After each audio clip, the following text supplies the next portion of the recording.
এই ভারতের গরিবের কান্না, রগে শগে অনাহারে দুমুঠো অন্ন, এতটুকু ভালায় পাই না, পথে পথে পড়ে আছে অসহায়। সমাজের ওরা যেন কেউ নয়, পথে পথে পড়ে আছে অসহায়। সমাজের ওরা যেন কেউ নয়, ওই সব মানুষের ভালাইয়ের জন্য, ওই সব মানুষের মুক্তির জন্য জিহাদের ময়দানে চলো।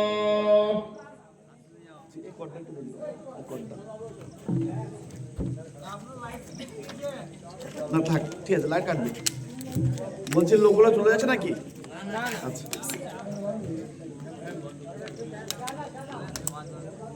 আচ্ছা, ওঠাউঠি করবেন না।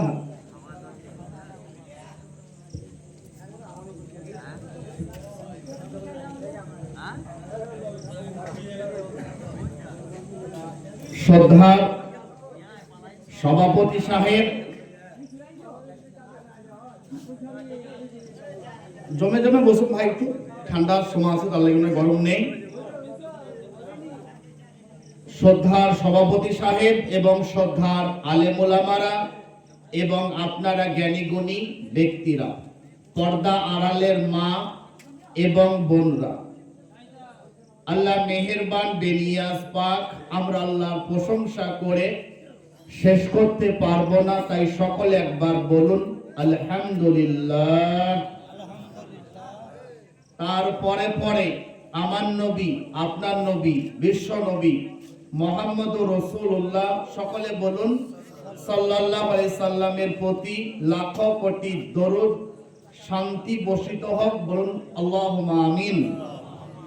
একটি ছোট দরুদ শিখিয়ে দিই, এটা আপনারা সকলে শিখবেন বা বলবেন।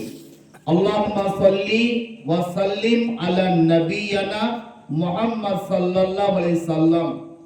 কেউ যদি আল্লাহর নবীর উপরে একবার দরুদ পড়ে, আপনারা সকালে সন্ধ্যায় 10 বার করে, সকালে 10 বার, সন্ধ্যায় 10 বার এই দরুদটা, ছোট দরুদ, এটা পড়বেন। আল্লাহুম্মা সাল্লি ওয়া সাল্লিম আলা নাবিয়িনা মুহাম্মদ সাল্লাল্লাহু আলাইহি সাল্লাম। কেউ যদি আল্লাহর নবীর উপরে একবার দরুদ পড়ে, আল্লাহ রাব্বুল আলামিন তার উপরে 10টি রহমত নাজিল করবে, বলুন সুবহানাল্লাহ। শুধু তাই নয়, 10টি গুনাহ মাফ করে দিবে, 10টি মর্যাদা বৃদ্ধি করবে। একবার দরুদ পড়লে, আল্লাহর নবীর উপরে একবার দরুদ পড়লে 10টি রহমত আল্লাহ আপনার উপরে নাজিল করবে, 10টি গুনাহ মাফ করবে, 10টি মর্যাদা বৃদ্ধি করবে। 10 বার বললে 100 বার। তো আমরা নবীর নাম শুনলে সকলে সাল্লাল্লাহু আলাইহি সাল্লাম বলার চেষ্টা করব, কেননা আল্লাহর নবী ওই ব্যক্তিকে কৃপণ বলেছে, ওই ব্যক্তিকে বখিল বলেছে যে ব্যক্তি আল্লাহর নবী নাম শোনার পর আল্লাহর নবীর উপরে দরুদ পড়ল না, সে ব্যক্তি হচ্ছে কৃপণ, বখিল। তো আমরা কৃপণ হতে চাই না, বখিল হতে চাই না। পাশে যে ভাইরা আপনারা একটু কথা বলছেন, দয়া করে কথাটা না বললে ভালো হতো।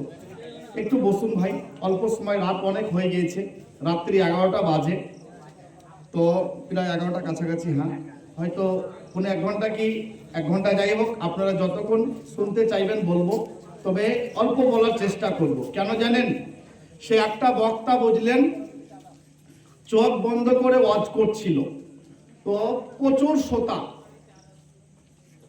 হজরে যখন আজান হচ্ছে চোখ খুলে দেখছে, তো দেখছে কেউ নেই, সব বাড়ি পালিয়ে গেছে।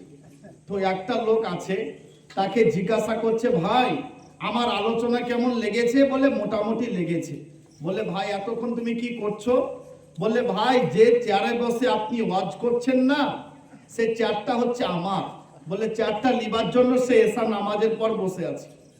তো গাইতে শিখেছো, থামতে শিখো, না হলে মানুষের এনার্জি থাকবে না। যতই ভালো বক্তা হোক না কেন, মানুষের ঘুম এমন একটা জিনিস মানুষকে দুর্বল করে দেয়, নাকি বলছেন? ঘুম যার নাম। দেখবেন বর বিয়ে করতে গেলে ঘুমিয়ে যায়। তো ঘুম যার নাম মানে যে ওয়াজটা রাত্রি 9টার সময় 8টার সময় ভালো লাগবে, সে ওয়াজটা রাত্রি 11টার সময় মনের মধ্যে ধরবে না। মানে ঘুম সবচাইতে বড় খতরনাক। তো ঘুম আসবে। তো যাই হোক, অল্প সময় বলার চেষ্টা করব। এবং আমি আপনাদের দিগল গ্রামে অনেকটা সফর করে, আমার জেলা হচ্ছে মুর্শিদাবাদ, আমাদের থানা হচ্ছে খড়গ্রাম, আর আমার গ্রাম হচ্ছে পারুলিয়া। আমি পারুলিয়া গ্রামে মসজিদে ইমামতি করি। তো যাই হোক, অল্প সময় বলবো এবং শেষ দোয়া নিয়ে এই মজলিস থেকে আমরা সকলে যাওয়ার চেষ্টা করব। বলুন ইনশাআল্লাহ। তো দুনিয়া জীবন হচ্ছে ধোঁকা। আল্লাহ রসুল সাল্লাল্লাহু আলাইহি সাল্লাম বলেছে, তোমরা প্রত্যেকটি মানুষের প্রতি ভালো ধারণা রাখবে। না কি বলছেন? আমরা প্রত্যেকটি মানুষের প্রতি ভালো ধারণা রাখবো। কেন? খারাপ ধারণা কিন্তু এগুলো কিন্তু শয়তানের তরফ থেকে আসে। আমরা প্রত্যেকটি মানুষের প্রতি ভালো ধারণা রাখবো। দেখবেন, একটা উদাহরণ দিয়ে বুঝতে পারবেন। একজন ব্যক্তি রাত্রিতে তাহাজ্জুদ নামাজ পড়ার জন্য পুকুরে উজু করছে, বুঝলেন, আর একটা লোক চুরি করে পুকুরে হাত পা ধুচ্ছে।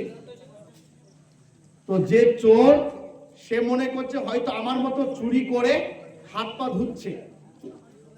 আর যে ব্যক্তি তাহাজ্জুদে নামাজ পড়ছিল, রাত্রিতে উজু করছিল, সে মনে করছে হয়তো এ লোকটা আমার মতো নামাজ পড়বে। তার মানে যে চোর, সে মনে করছে এই লোকটা আমার মতো চোর। আর যে তাহাজ্জুদে নামাজ পড়ে, তার অন্তর হচ্ছে সে মনে করছে আমার মতো তাহাজ্জুদের নামাজ পড়বে। তার মানে যারা সমাজে দেখবেন খারাপ মানুষ আছে, তারা সবকে খারাপ মনে করে। আর যারা সমাজে ভালো মানুষ থাকবে, তাদের মনটা হচ্ছে সর্বদাই মানুষের প্রতি ভালো ধারণা রাখবে।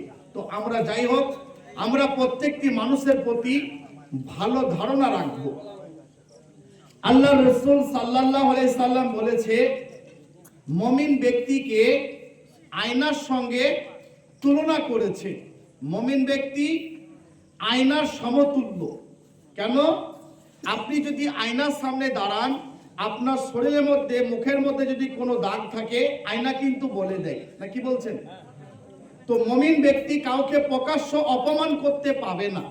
মুমিন ব্যক্তি কাউরি যদি ভুল দেখে, তাকে পাশে ডেকে বলবে, ভাই তুমি যে কথাটা বলছিলে এটা কিন্তু তোমার ঠিক হচ্ছে না, বা তুমি যেভাবে চলছো এটা কিন্তু তোমার ঠিক হচ্ছে না, বা বোন তুমি যে রাস্তায় চলছো এটা কিন্তু ঠিক হচ্ছে না। আল্লাহ নারাজ হবে। আল্লাহ রসুল সাল্লাল্লাহু আলাইহি সাল্লাম তোমার প্রতি অসন্তুষ্ট থাকবে, তোমাকে জাহান্নামে যেতে হবে। তো মুমিন ব্যক্তি কাউকে অপমান করবে না। এটা মুমিন ব্যক্তির একটা বৈশিষ্ট্য। তো দুনিয়া জীবন হচ্ছে ধোঁকা। আল্লাহ কোরআনের মধ্যে বলেছে, ওয়ামাল হায়াতুদ দুনিয়া ইল্লা মাতাউল গুরুর। দুনিয়া জীবন হচ্ছে সম্পূর্ণ ধোঁকা। আজ চলছে কাল চলবে না, আজ আল্লাহ রেখেছে কালকে রাখবে না। অতএব দুনিয়া একদিন ধ্বংস হবে।